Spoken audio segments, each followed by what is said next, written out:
Hello, my fellow spiritual seekers. In today's video, I want to talk about some of the rather dark aspects of spiritual awakening and about things that I think you can only understand or relate to if you are a little, further along on your path of spiritual awakening. So, what I realized in the past few months more than ever before is that you know um, the more spiritually aware you become, basically the more the universe itself, as in your spirit guides and source and so on, take on the form of or represent some kind of ultimate authority figure in your life. And while in some regards it's easy, or at least easier, to rebel against the authority figures of, let's say, the less spiritually aware, like, parents or bosses or the government, like politicians or whatever, rebelling against the universe and your higher self or your spiritual guidance is pretty hard and challenging. Nonetheless, I sometimes feel the need to do so, and I'm going to try to explain to you why in this video. But kind of all boils down to one thing, one um, concept or value that is very important to me, called freedom.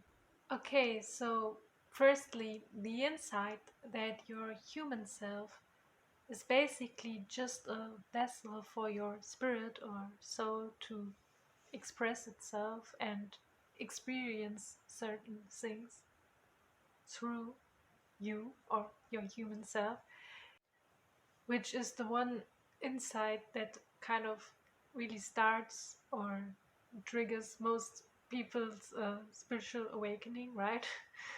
um, can be in and of itself pretty unsettling, I think, and yeah, it can, you know, lead to feeling used by the universe, basically, which is kind of the underlying theme to other points I'm going to mention in this video.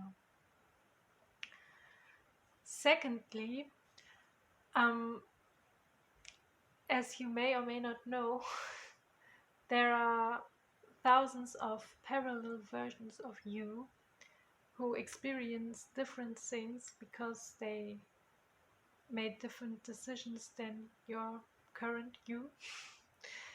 And thinking about that shows you that the universe loves to experiment with us and experience different realities or versions of reality through us.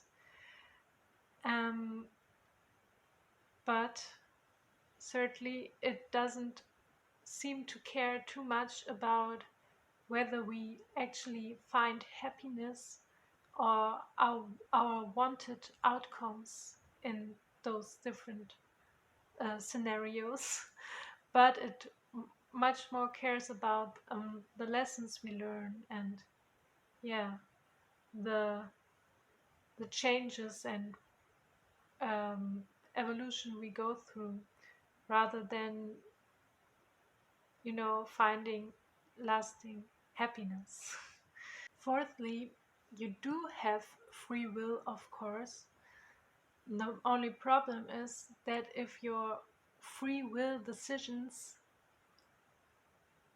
basically veer off your, um, let's say, predestined or pre-planned path too much, you are no longer really supported by the universe.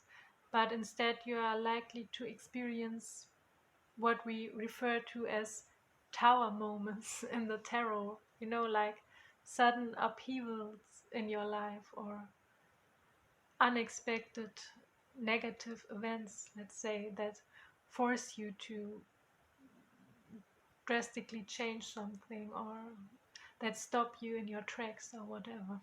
So, in some ways, it seems like we're really bound to the soul contracts, the agreements we made before we incarnated into this life on what we wanted to do and learn and achieve and so on, uh, and to our karma from past lives and so on. But the more that I learn and yeah, that I learn and realize about so many things, like the nature of the multiverse, basically. The more I'm starting to ask myself, because I'm not just like a new age person or a spiritualist or whatever, but I'm also a kind of a philosopher, right?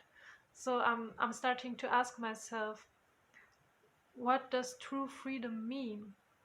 Wouldn't it be true freedom if we maybe decided to basically abandon or cancel all pre-planned agreements we made and just live life on the go, basically, or live a freestyle life where we